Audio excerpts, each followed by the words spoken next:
આપણી વચ્ચે આપણા રાજ્યસભાના સાંસદ માન્ય શક્તિસિંહભાઈ ગોહિલ પણ છે. જોરદાર તાળીઓથી એમને પણ વધાવીશું. બરાબર.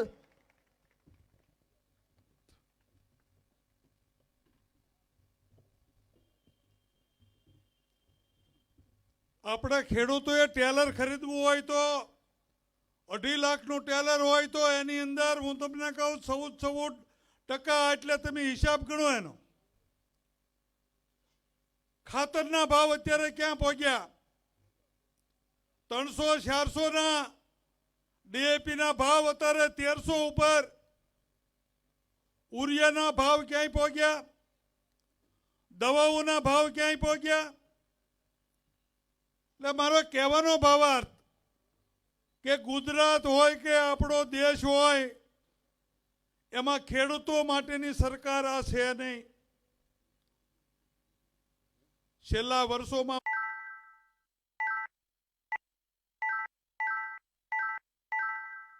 આત્મહત્યા, મોરબીની દૂધ ઘટના જોવો. આપણે સુરતમાં જે માલ લઈને એની ઉપર છોકરાને ટ્યુશન ભણાવતા ને અગ્નિકાંડ થયો. આવા અનેક દાખલા ગુજરાતમાં પણ બન્યા છે. તો મારે આપને સૌને કહેવાનું, અહીંયા પ્રવીણભાઈ આજ બેઠા છે, આપણા માજી ધારાસભ્ય, અને સરળ અને સાદા રાતના 3 વાગ્યે બાવડું થોભીને ઉઠાડો તો પણ જાગે, અને આપણું બધાનું કામ સારી રીતે કરે. તો આવનારી 1 તારીખે આપણે કોંગ્રેસના બટન ઉપર મત દઈ અને આપણે પ્રવીણભાઈને સારી એવી લીડથી પાલતાણા અને શિહોરના જે ગામ આવે છે એ બધા ગામમાંથી આપણે એને મત દઈ અને વિજય બનાવી. એટલું બોલવું વિરમું છું. જય હિન્દ, જય ભારત. ખૂબ ખૂબ આભાર માન્ય કરશનભાઈ. હવે આપણો જે કાર્યક્રમ છે આપણે વિધિવત શરૂ કરવા જઈ રહ્યા છીએ, ત્યારે સૌ પ્રથમ હું સ્વાગત પ્રવચન કરું છું.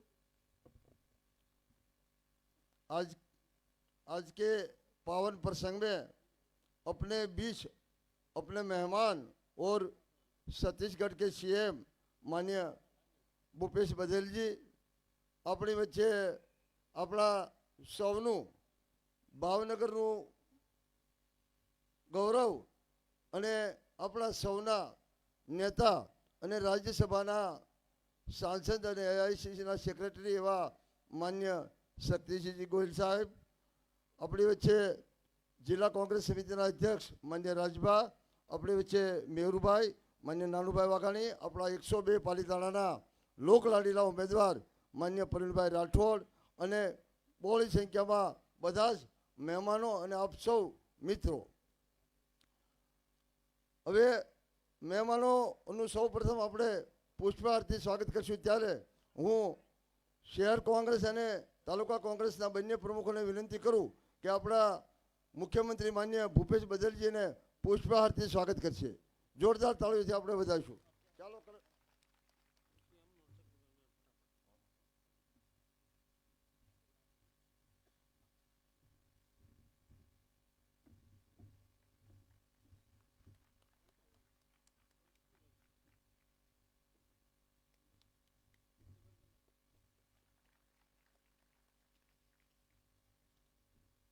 ત્યાર પછી આપણા રાજ્યસભાના સાંસદ અને આપણા સૌના મુરબ્બી એવા માન્ય શક્તિસિંહભાઈ ગોહિલનું પુષ્પહારથી ભાઈ શ્રી રૂમીભાઈ શેખ અને હરેશભાઈ કામળિયાને વિનંતી કરું કે તેઓ પુષ્પહાર આપી અને માન્ય શક્તિસિંહભાઈનું સન્માન કરશે. આવો હરેશભાઈ કામળિયા, રૂમીભાઈ.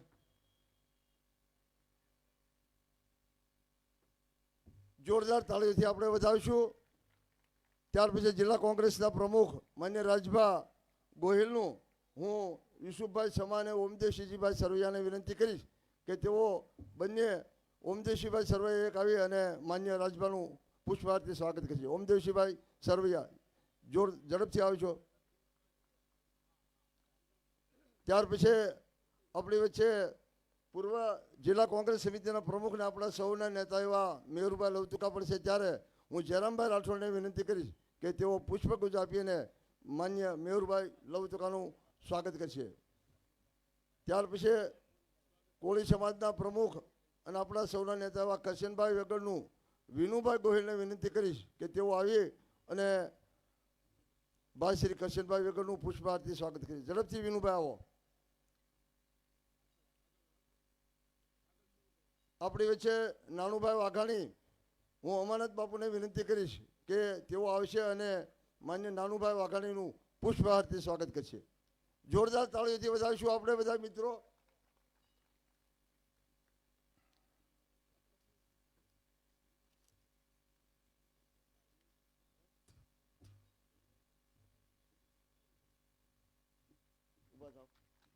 જોરદાર તાળીઓ થઈ. હવે આગળનો કાર્યક્રમ શરૂ કરતા પહેલા હું આપણા જિલ્લા કોંગ્રેસ સમિતિના પ્રમુખ અને આપણા સૌના મુરબ્બી એવા રાજેન્દ્રસિંહ ગોહિલને વિનંતી કરીશ કે આપણે ઉદ્બોધન કરશે. રાજેન્દ્રસિંહ ગોહિલ, જોરદાર તાળીઓથી આપણે વધાવશું એમને.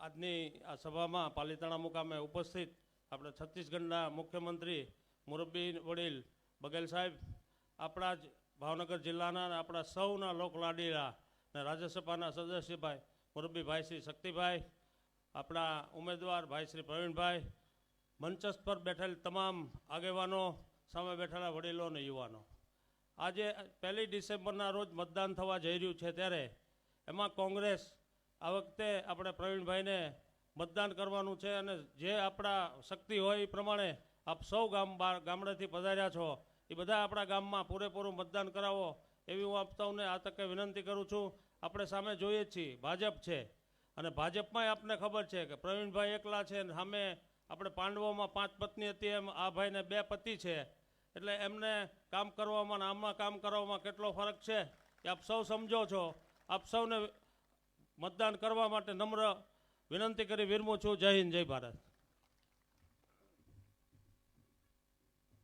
આપણી વચ્ચે 2 જિલ્લા પંચાયતના સભ્ય ભાઈ શ્રી પથુભાઈ ચૌહાણ અને મુન્નાભાઈ કામળિયા રહી ગયા છે, ત્યારે બેને વિનંતી કરીશ કે પુષ્પહાર આપીને આપણા મુખ્યમંત્રી શ્રી ભૂપેશભાઈ બધેલનું સ્વાગત કરશે.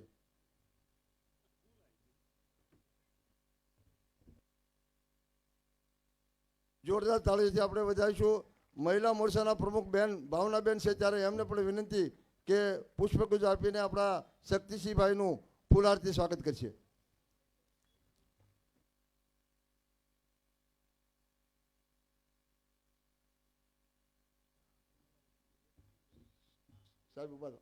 જોરદાર તાળીથી આપણે વધાવીશું.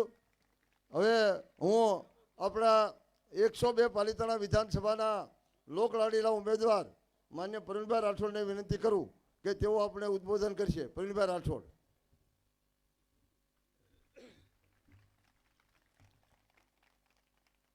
આજે પાલિતાણા વિધાનસભા 102ની અંદર છત્તીસગઢના મુખ્યમંત્રી અને આ દેશનું ગૌરવ લઈ શકાય અને દેશને એક નવી દિશા બતાડી રહ્યા છે વહીવટના માધ્યમથી એવા આપની સૌની વચ્ચે પધાર્યા છે.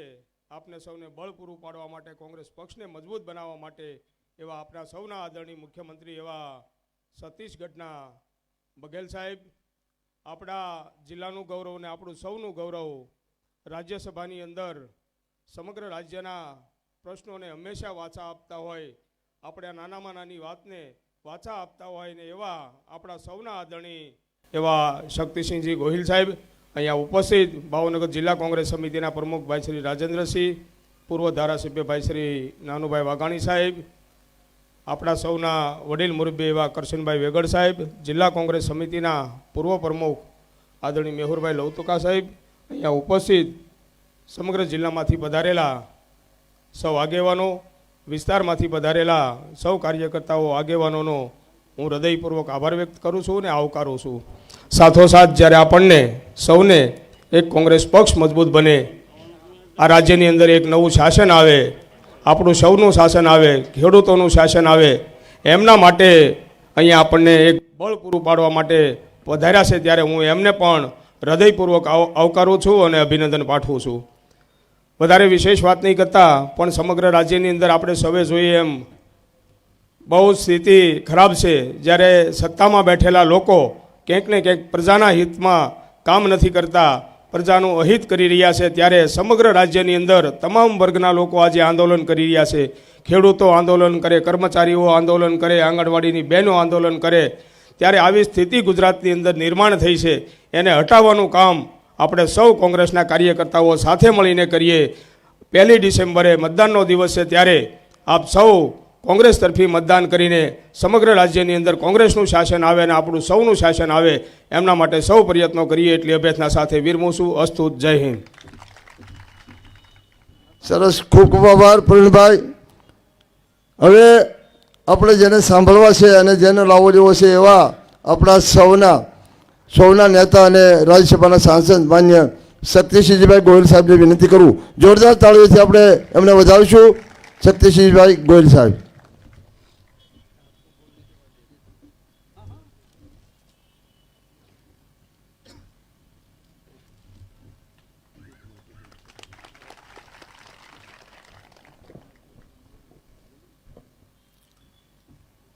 સિંગ લેવાની ને કપાસ વીણવાની ને બરાબરની સિઝન ચાલે છે ને,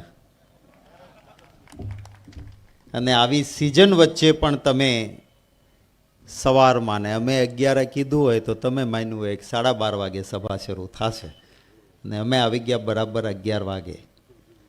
એમ છતાં પ્રેમથી જે સમયસર ઉપસ્થિત આપ બધા છો એનો ખૂબ ખૂબ હૃદયપૂર્વક સ્વાગત કરું છું.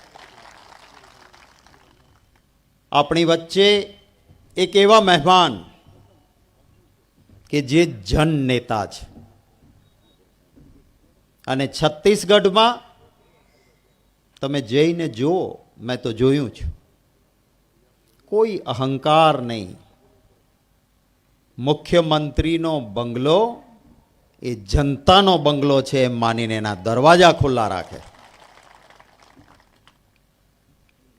એવા યશસ્વી મુખ્યમંત્રી, છત્તીસગઢના મુખ્યમંત્રી, કોંગ્રેસ પક્ષના રાષ્ટ્રીય નેતા આદરણીય શ્રી ભૂપેશ બઘેલજી, આપણા જિલ્લા કોંગ્રેસ સમિતિના પ્રમુખ ભાઈ રાજેન્દ્રસિંહજી, જિલ્લામાંથી ખૂબ આગેવાનો ઉપસ્થિત છે.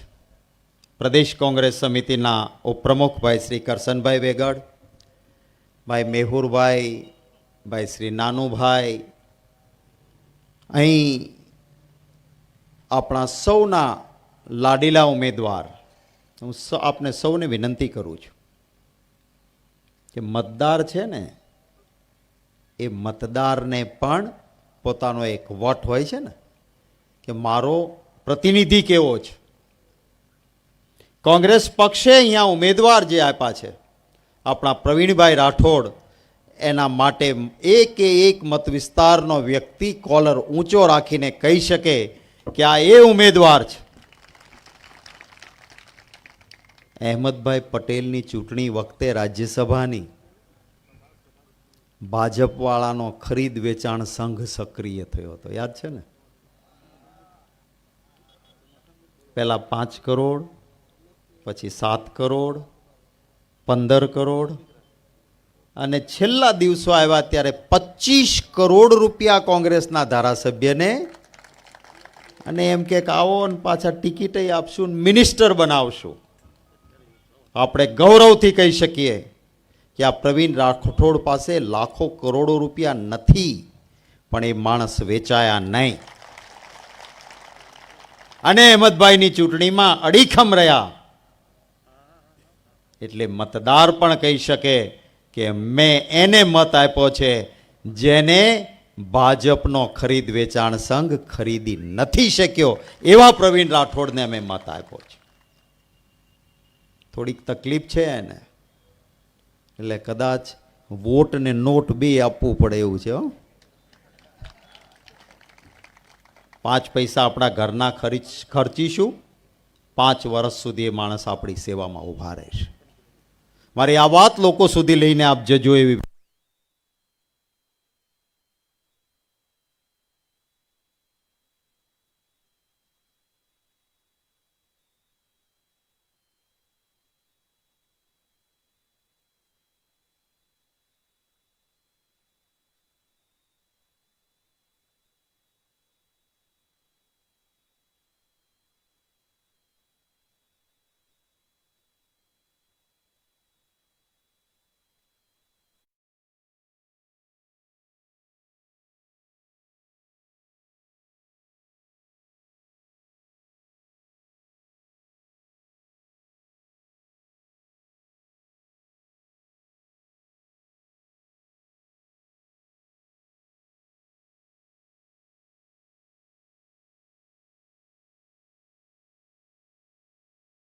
મુન્નાભાઈ કામલિયા, શહેર કોંગ્રેસ સમિતિના પ્રમુખભાઈ કરશનભાઈ મોરી, ઉપસ્થિત જનાબ અમાનત બાપુ, ખૂબ મયુરભાઈને હું વાત કરતો હતો કે આ વિસ્તારમાં તમે થોડીક નજર ફેરવજો એટલે લગભગ બધું બરાબર ગોઠવાઈ જશે. હું અત્યારે ચોક્કસ યાદ કરીશ કેટલાક જૂના કાર્યકર્તાઓ આ વિસ્તારમાંથી થયા છે અને એમણે ખૂબ જિલ્લાનું પણ નેતૃત્વ કર્યું છે. ત્યારે અહીં ઉપસ્થિત સૌ આપ ભાઈઓ બહેનો, યુવાન સાથીઓ અને પત્રકાર મિત્રો, લોકશાહીમાં આખરે લોકો મહાન હોય છે, જનતા જનાર્દન મહાન હોય છે. કોઈ અહંકાર કરે, થોડીક વાર લોકો મોટા બનાવ્યા હોય, ગમે તેટલું મોટું ઝાડ મોટું થયું હોય ને, સરસ છાંયો આપતો હોય, મીઠા મીઠા ફળ આપતું હોય, પણ એનો આધાર કોણ હોય? પેલા મૂળ હોય છે. મૂળના કારણે ઝાડ ઊભું હોય. પણ એ મૂળ જ્યારે મૂળનો આધાર છૂટે ને તો ગમે એટલું હોય ને મોટું, સહેજ પવન આવે ને કકડ ભૂસ કરતું પડે હેઠું. આ ભારતીય જનતા પાર્ટી એ લોકોના મૂળના પોષણથી મોટી થઈ છે, એ ભૂલી ગયા છે. અને અહંકારમાં એમ કે મેં બનાવ્યું ગુજરાત. અરે આપણે કે આપણા બાપા નહોતા જન્મા તે દિવસે ગુજરાતીઓના લોહીમાં વિકાસ છે ને ગુજરાત બનેલું હતું. આપણે અહીંયાથી કોઈ સિસ્ટમ નહોતી ત્યારે આફ્રિકા સાથે, યુરોપ સાથે આપણા ગુજરાતીઓ વેપાર કરતા હતા. હમણાં જાહેરાત આવે છે ને પેલા ટીવીમાં, એક પેલા અંધભક્ત બોલે મેં બનાવ્યું અને નરેન્દ્રભાઈ મોદીએ બનાવ્યું ગુજરાત. સાંભળ્યું છે કે નહીં? હવે આ તો આપણા બાપ દાદા પહેલા ગુજરાત તો બનેલું હતું. પણ એક વાત ખરી હો, એક વાત એની સાચી. આપણે ઘણી વખત નહીં કહો કે આવીને કે હા સેમસંગનો ઓરિજિનલ ફોન છે, લ્યો સસ્તામાં છે, આપણે લઈ લઈ, પછી હાલે નહીં બતાવવા જઈએ દુકાનવાળાને, દુકાનવાળો કે આ તો કોઈક ડુપ્લિકેટ ભટકાડી ગયો હશે તમને. પછી આપણે શું કહીએ? માળો હાળો બનાવી ગયો હો, કહીએ છીએ ને, છેતરી ગયો હો. એમાં ભાજપવાળા કહે છે મેં બનાવ્યું ગુજરાત, એટલે ગુજરાતને છેતર્યું છે, ગુજરાતને બનાવી ગયા છે. આવા બનાવી ગયેલા લોકોને ઠીક કરવાના છે. આપણી સરકાર આવશે કોંગ્રેસ પક્ષની, આપ સૌના આશીર્વાદથી આવશે. સત્તા લઈ લેવા માટે નહીં, સેવાની સાધના માટેની એ સરકાર હશે. એ સરકાર કોંગ્રેસ પક્ષની બનશે, આપ સૌના આશીર્વાદથી બનશે. ખેડૂતોને પૂરતી, ઉત્તમ, ઝટકા ખાધા વગરની સસ્તી વીજળી આપશે. ખેડૂતને પોષણક્ષમ ભાવ મળશે, ખાતર બિયારણ ઉપર સબસિડી મળશે, મારા યુવાનને રોજગારી મળશે. અરે દલિત ભાઈઓ હશે એને આપણે સાંથણીની જમીન આપીને ખેત મજદૂરમાંથી ખેડૂત બનાવતા હતા, એ ખેડૂત બનાવીશું. બક્ષી પંચ માટેની અલગ વ્યવસ્થા હશે. શિક્ષણ એનું વેપારીકરણ નહીં હોય. આપણા સમયમાં ડૉક્ટર કે એન્જિનિયર નજીવા પૈસામાં થતો હતો, એમ શિક્ષણ એકદમ સસ્તું ને ઉત્તમ શિક્ષણ આપશું. સરકારી નોકરી માટે પરીક્ષા દેવા જાય, એના પેપર ફૂટે અને મૂળ ભાજપિયામાં નીકળે એવું નહીં હોય. મહેનત કરીને પરીક્ષા આપે ને સરકારી નોકરી મળશે. ફિક્સ પગાર નહીં હોય, આઉટસોર્સિંગ નહીં હોય, નિયમિત અને પૂરતી સારી નોકરી. ઇક્વલ વર્ક ઇક્વલ પે, સમાન કામ સમાન વેતન, એ આપણા સિદ્ધાંત સાથે ચાલશે. ત્યારે આ મુદ્દાઓને લઈને આપ લોકોની વચ્ચે પણ જજો. અહીંયા આવ્યા છો આપ તો કોંગ્રેસને મત આપવાના છો, પણ બીજાને સમજાવવાનું કામ એ આપે કરવાનું છે. અને ભૂતકાળમાં કોંગ્રેસની સરકાર હતી, આ ભાઈ અમારા મહિપતસિંહ સરવૈયા બેઠા છે અહીંયા, એ વખતે મંત્રીની સાથે રહેતા ને જોયું, સરકાર અહંકારી નહોતી. એ મિનિસ્ટરો જનતાના દરવાજે જઈને ગરીબના આંસુ લૂછતા હતા. એ કોંગ્રેસની સરકાર હતી. આ તો અત્યારે શું કરે? હું પોતે હિન્દુ છું, હું રાજપૂત છું, હું મારા ઈષ્ટદેવની આરાધના કરું, હું મારા કુળદેવીની પૂજા કરું, તો હું મોક્ષની પ્રાપ્તિ માટે કરું. હું મારા દેવી દેવતાને મત માટે શેરીઓમાં ન રજળાવું. આ તો ભાજપિયા છે, રામ બાપ ગોતર કોઈ દી રામજીના ચોરે જાતા હોય પણ ચૂંટણી આવે તો નીકળી પડે ભગવાન રામ કરીને. આરટીઆઈમાં સાબિત થયું કે રામ જન્મભૂમિના મંદિરની જમીનમાં પણ કાતરતા હતા ને એ કાતરનારા ભાજપના નેતાઓ નીકળ્યા હો. હવે આ રામનું ન છોડે, મારું ને તમારું ક્યાંથી છોડે? ભાઈ મુક્ત ભ્રષ્ટાચાર કરે છે ભાજપવાળા, ભાઈ મુક્ત ભ્રષ્ટાચાર. આ દેશ આઝાદ થયો ત્યારે હિન્દુ મુસલમાન ભાઈ ભાઈ બનીને અંગ્રેજો સામે લડ્યા, દેશ આઝાદ થયો. આપણે વર્લ્ડ કપ જીતીને આવ્યા તો સૈયદ કિરમાણી અને કપિલ દેવ, એક હિન્દુ અને એક મુસલમાન, ભારતની ક્રિકેટ ટીમમાં સાથે રમ્યા, વર્લ્ડ કપ આપણે જીતીને આવ્યા હતા.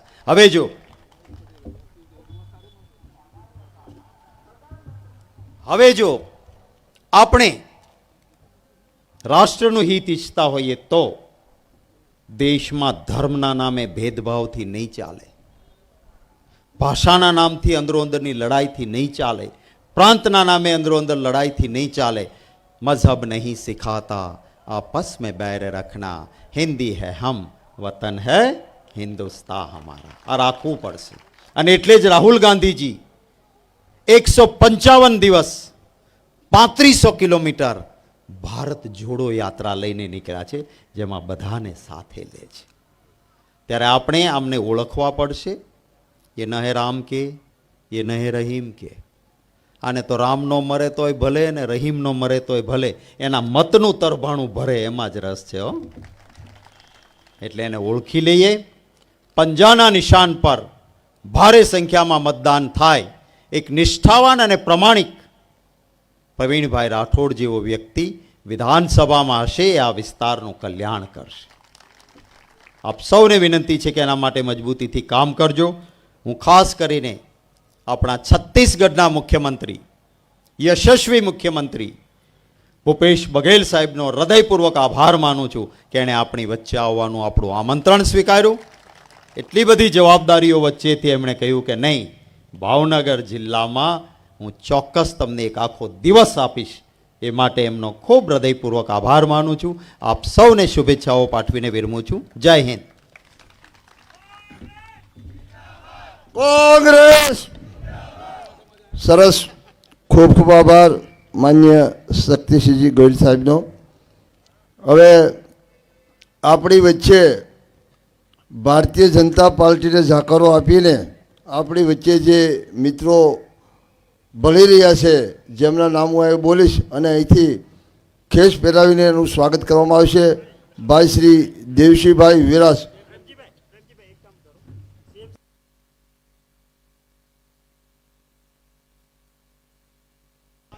હવે આપણે આપણા સીએમ સાહેબને પહેલાં સાંભળી લઈએ અને પછી જે આપણે જે મિત્રોને ભેળવવાના છે, જેનું સ્વાગત કરવાનું છે એ કરશું. તો હું વિનંતી કરીશ આપણા સૌના, આપણા મહેમાન અને છત્તીસગઢના સીએમ મુખ્યમંત્રી માન્ય બઘેલજી સાહેબને કે આપણે ઉદ્બોધન કરશે. માન્ય બઘેલ સાહેબ, જોરદાર તાળીઓથી વધાવીશું. કોંગ્રેસ.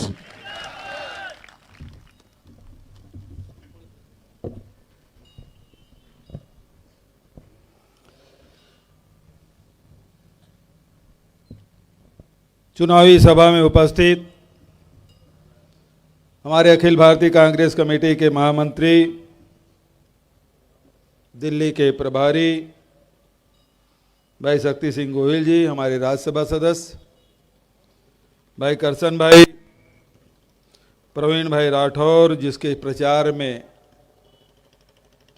मैं आया हूँ, और विशेषकर शक्ति भाई के निर्देश पर राजेंद्र सिंह गोयल जी, प्रेम जी भाई, मनोज पटेल जी, नानू भाई बाघानी जी, अमित भाई जी,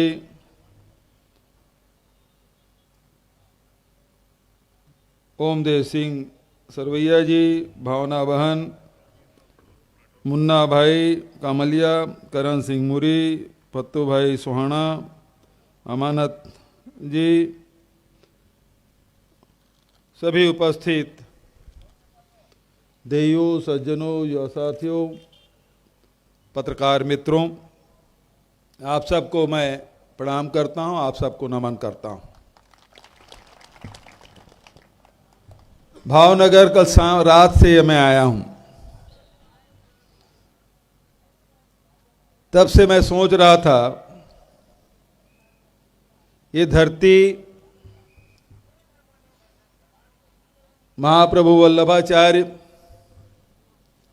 की धरती,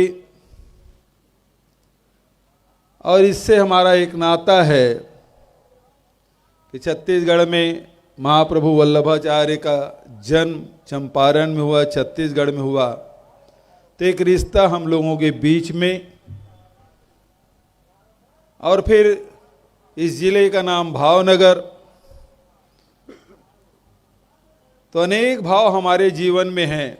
अब भक्ति मार्ग में तो बहुत सारे भाव होते हैं शक्ति भाई,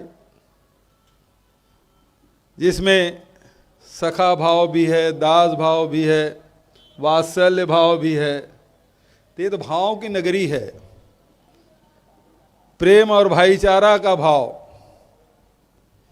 आजकल राजनीतिक भाव भी चल रहा है, आप लोग सब देख रहे हैं। और एक नेता जो दिल्ली से उड़ उड़ के आते हैं भावनगर में, 3 बार तो आ चुके, 4थे बार यहाँ आने वाले हैं, लेकिन उनको कोई भाव नहीं मिल रहा है। इस समय बेभाव हो गए हैं।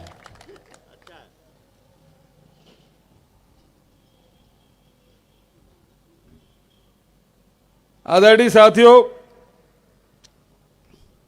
शक्ति भाई ने बहुत अच्छी बातें कही। ये लोकशाही है, प्रजातंत्र है, और प्रजातंत्र में 5 साल में एक बार हम सबको अवसर मिलता है अपने मताधिकार का प्रयोग करने का। कल हम सब ने राहुल जी के साथ संविधान दिवस मनाया।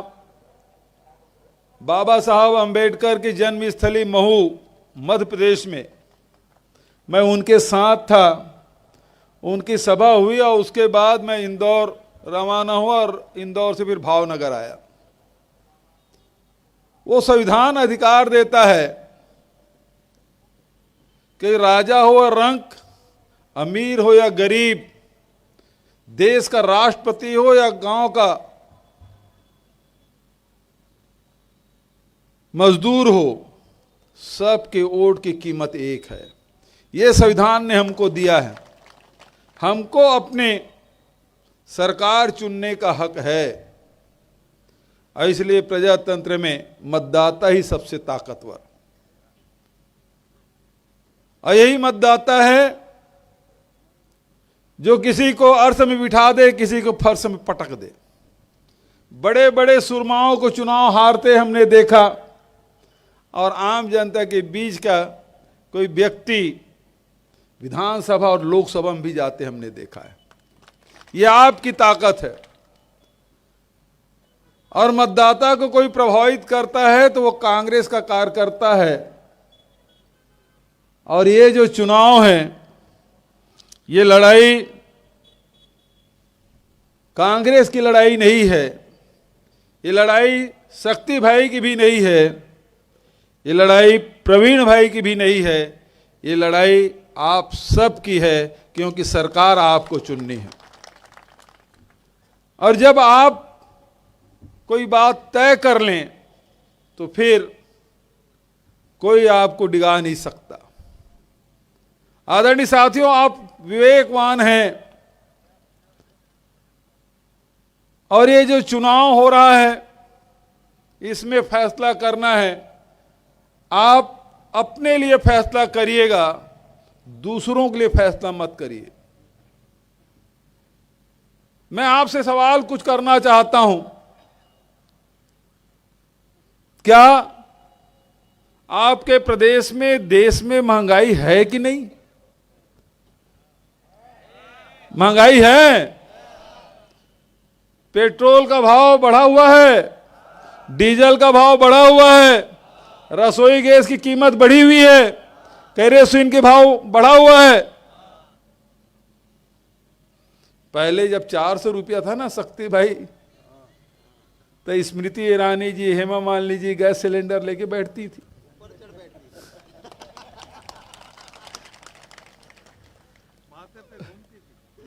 आज 1200 रुपया हो गया। स्मृति ईरानी जी गैस सिलेंडर तक झांकती तक नहीं है।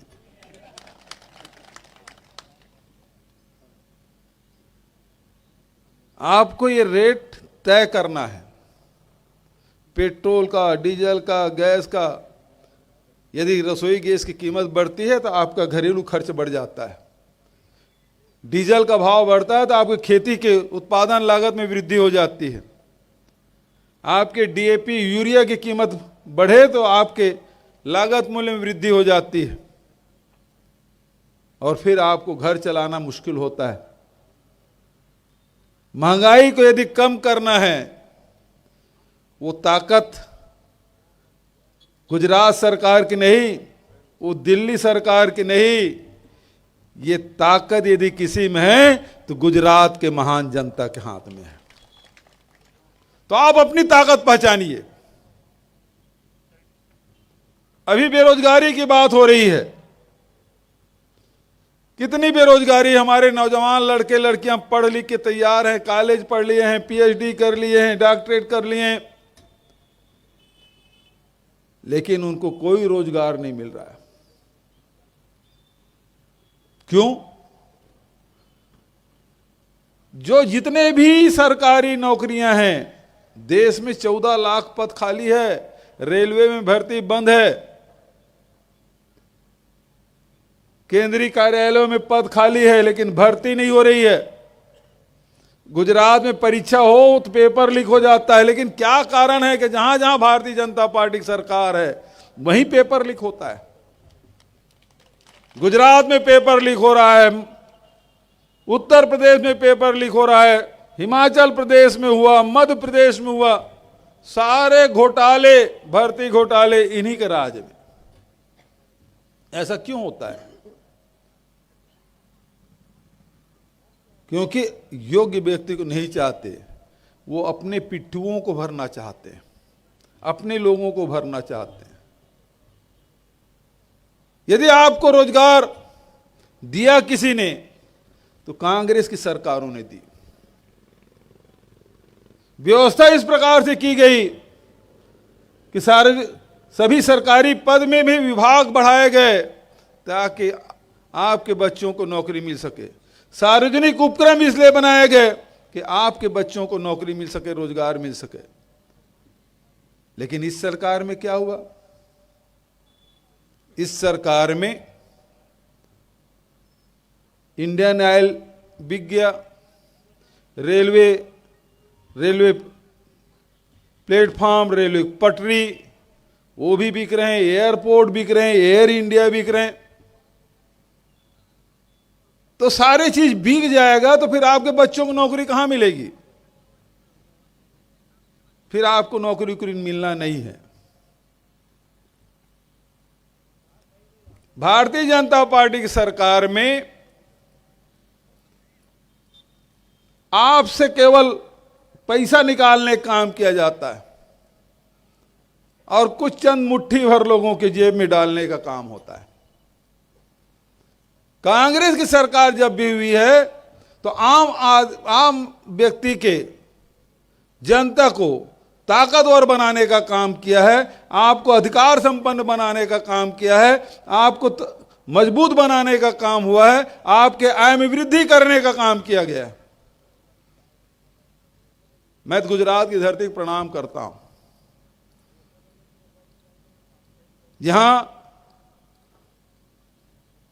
जहां भक्ति युग में अनेक संत महात्मा हुए, वहीं आजादी की लड़ाई में एक से एक सपूत गुजरात से दिए, जिसके नेतृत्व में देश की आजादी की लड़ाई लड़ी गई, महात्मा गांधी और सरदार वल्लभ भाई पटेल। ये दो महापुरुष निकले जिन्होंने देश को आजादी दिलाई। इन नेताओं ने कहा कि हम अलग अलग बटे हुए हैं, कोई सिख है, कोई ईसाई है, कोई हिंदू है, कोई मुसलमान है, कोई पारसी है, हम सब बटे हुए हैं। यदि हम लोग एक साथ हो जाएं तो जिसके राज में कभी सूर्यास्त नहीं होता उसे भागना पड़ेगा।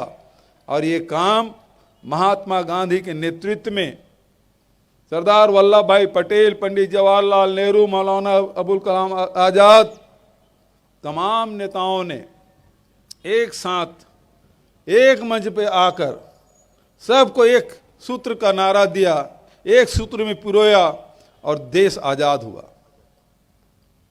आज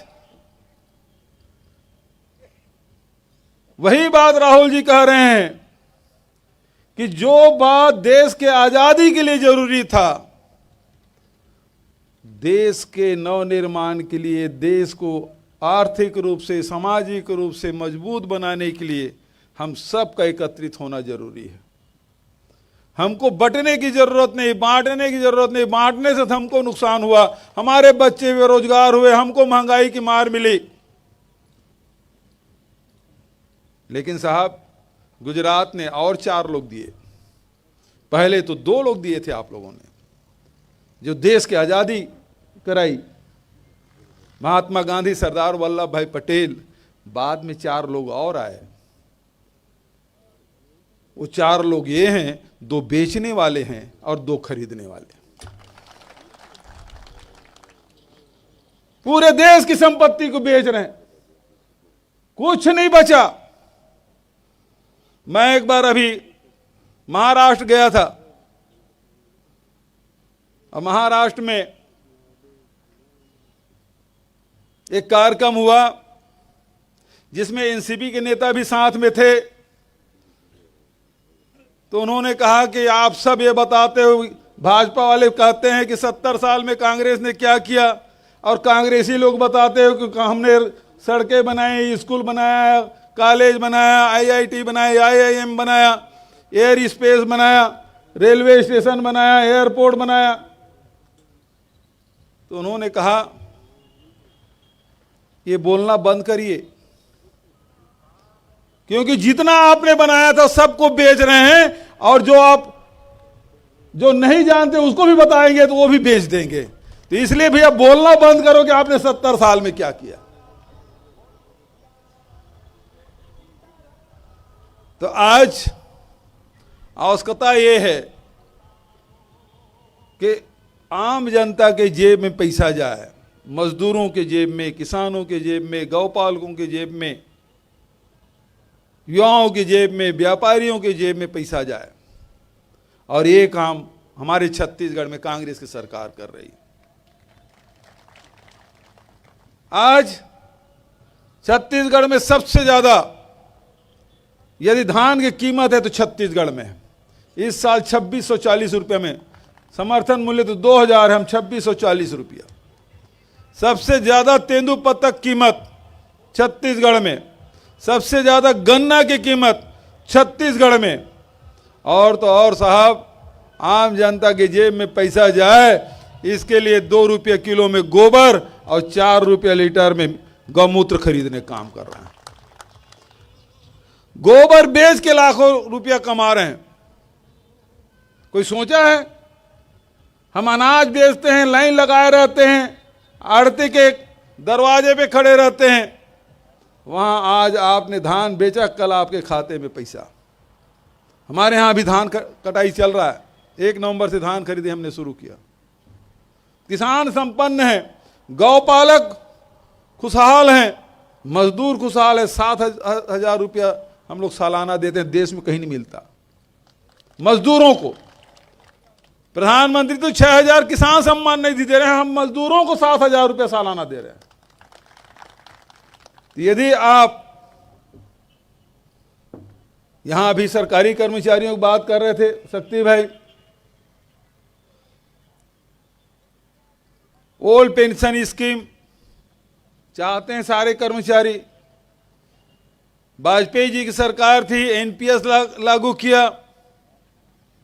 आज सारे कर्मचारी चाहते हैं कि ओपीएस लागू हो, ओल्ड पेंशन स्कीम लागू हो। राजस्थान में हमने लागू किया, छत्तीसगढ़ में लागू किया, झारखंड में हमारी साझा सरकार है वहां लागू किया, हिमाचल में भी हमने वादा किया है हमारी सरकार बनेगी तो 10 दिन के अंदर में ओपीएस लागू करेंगे। और यहां भी गुजरात में हमारी सरकार बनती है तो ओपीएस लागू होगा। तो मैं आपसे यही निवेदन करने आया हूँ, छत्तीसगढ़ से बड़ी दूर से आया हूँ, कि आप अपनी सरकार बनाइए, आपके हितों में फैसला करने वाली सरकार बनाइए, जिसमें किसानों को दाम मिले, महिलाओं को सम्मान मिले, नौजवानों को रोजगार मिले। ये काम केवल कांग्रेस कर सकती है, दूसरे तो केवल लड़ाने का काम करते हैं। उनका काम ही है राम नाम जपना और पराया माल। राम की बात तो करते हैं, काम राम का नहीं करते। गौ माता की बात करते हैं, सेवा नहीं करते। गौ माता की यदि सेवा है तो छत्तीसगढ़ में देख लीजिए, हम गौ माता की सेवा कर रहे हैं। राम की बात है, राम वनगमन पर्यटन परिपथ 2200 किलोमीटर हम बना रहे हैं। जहां जहां से राम वनगमन किए थे, उस सारे जगह को जहां जहां रुके थे, उस सब का सौंदर्यीकरण कर रहे हैं, विकसित कर रहे हैं। लेकिन हम उसके नाम से वोट नहीं मांगते साहब। हमारे यहां इस प्रकार से लड़ाइयां नहीं है। ये लोग कोशिश करते हैं बहुत, कभी धर्मांतरण के नाम से, कभी सांप्रदायिकता के नाम से। लेकिन हमारे छत्तीसगढ़ में मोहम्मद अकबर मेरा मंत्री है, 1% वहां वोट नहीं है, 60,000 वोट से जीता है। और वो ऐसा शख्स जिन्होंने राम का मंदिर बनवाया छत्तीसगढ़ में। तो इस प्रकार से भाईचारा के साथ रहेंगे, प्रेम के साथ रहेंगे, तो समाज भी आगे बढ़ेगा, देश भी आगे बढ़ेगा। और लड़ेंगे, लड़ने से किसी का विकास नहीं हो, किसी का भला नहीं हुआ। घर में यदि भाई भाई लड़े तो घर का बंटवारा हो जाता है, संपत्ति आधी हो जाती है, चूल्हा 2 जरूर हो जाता है। तो ये काम मत करिए। हम सब एक साथ रहते हैं। भाईचारा और प्रेम का संदेश इस गुजरात की धरती से पूरे देश और दुनिया को मिला है। तो आप सबसे यही निवेदन करना चाहता हूं, ये लड़ाई प्रवीण भाई की नहीं है, ये लड़ाई आप सब की है। आप यदि मेरी बात को समर्थन करते हैं तो हाथ उठा के प्रवीण भाई का आशीर्वाद दीजिएगा। समय बहुत कम है, प्रवीण भाई बहुत जगह जा रहे हैं, बहुत जगह नहीं पहुंच पा रहे हैं। लेकिन आप कांग्रेस के खुद ही स्टार प्रचारक बनिए। आप ही हमारे स्टार प्रचारक हैं, आप हमारे प्रतिनिधि हैं, आप ही हमारे सब कुछ हैं। तो ये लड़ाई, एक तरफ वो लोग हैं जो छल से, बल से, सारे प्रयोग, सारे हथकंडा अपनाते हैं।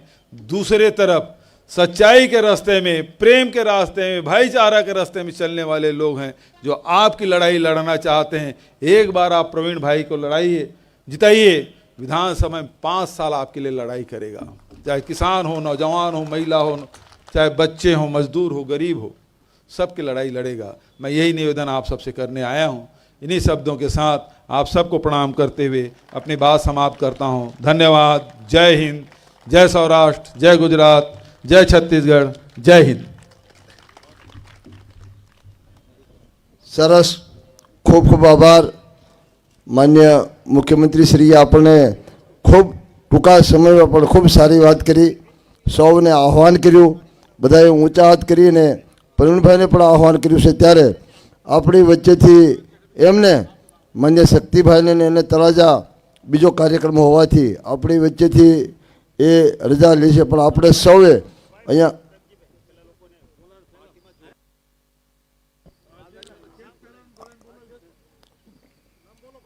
બોલો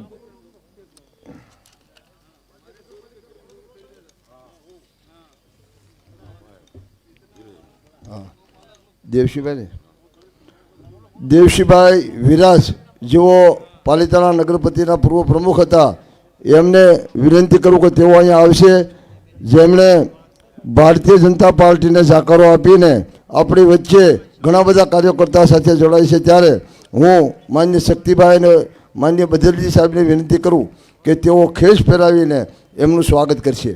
આપણે બધાએ જોરદાર તાળીઓથી એમને વધાવીશું। ત્યાર પછી કિશનભાઈ સોલંકી અહીંયા આવશે।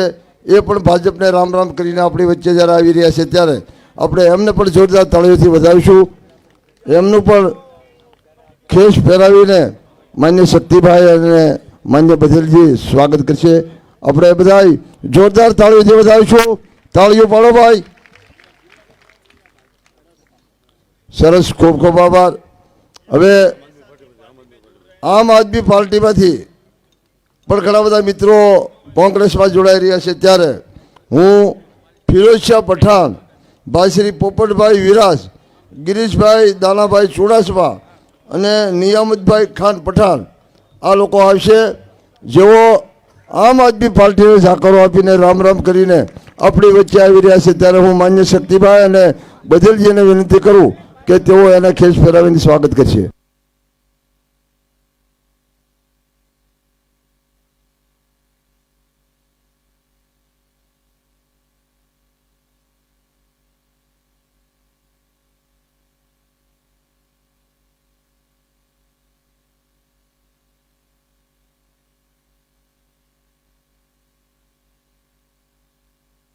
રામદેવસિંહભાઈ ગોયલ ભારાટીમાંથી અહીંયા આવ્યા છે અને આપ છોડીને એ પણ અહીંયા પધારે, એનું પણ સ્વાગત કરીએ આપણે.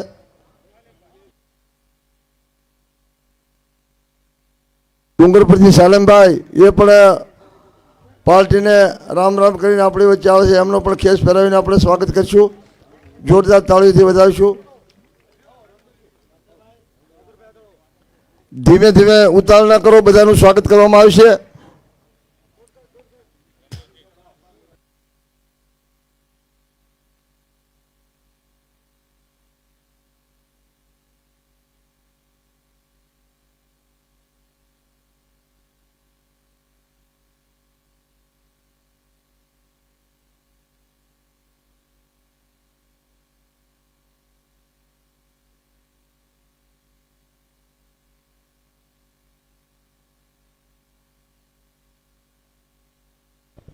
આપણી વચ્ચે અમાનત બાબુ ખિસ્તી અને મુસ્તફાભાઈ હર્ષખાન, સફીજા પઠાણ, આરીફ ડાબર, સોહિલ અને જીકરભાઈ બધાએ મળીને જે માન્ય બદલજીને જે ગિફ્ટ આપવાના છે, ત્યારે આપણે સૌ બધા મિત્રો આવી જાય અને એમને ગિફ્ટ અર્પણ કરશે. જોરદાર તાળીઓથી આપણે વધાવીશું.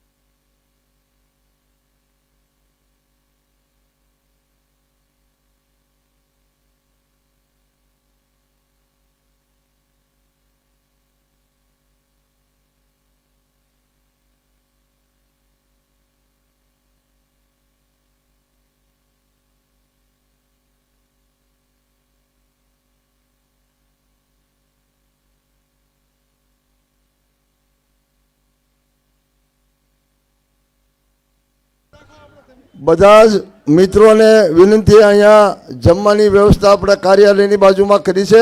બધાએ અહીંયા ભોજન સાથે લેવાનું છે, કોઈ જમ્યા સિવાય જાય નહીં. સૌને વિનંતી, બધા જ અહીંયા કાર્યાલયની બાજુમાં જમવાનું છે, જમી છૂટા પડીશું.